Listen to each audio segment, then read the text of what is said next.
बंद हेब शिमिलीपाल व्याघ्र अभयारण्य।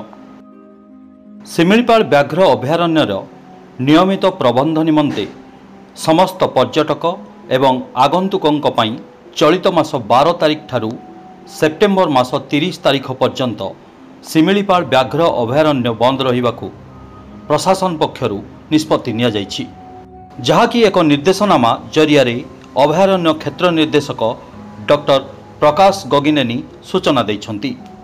तेबे शिमिलीपाल स्थित पर्यावरण पर्यटन स्थली यथा जामुआणी, गुड़गुड़िया, कुमारी, बरहीपाणी एवं रामतीर्थ प्रमुख यथारीति भाव में खोला रहिबो। अभयारण्य पुनर्बार खोल जिबार तारीख प्रशासन पक्षरु सूचित कराजिबो बोली कहिसन्ति क्षेत्र निर्देशक।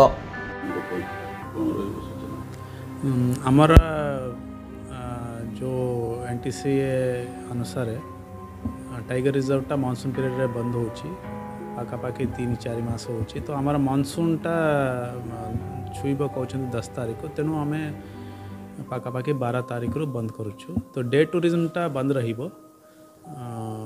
द्वितीय आमर नेचर कैंप्स जहाँ चलछि जामुआनी, बरहीपानी, गुड़गुड़िया, तापर कुमारी, रामतीर्थ एटा चालू रहिबो जो बुक करि पारबे, किंतु भीतर नॉर्मल सफारी टूरिज्म हे पारिबो नै।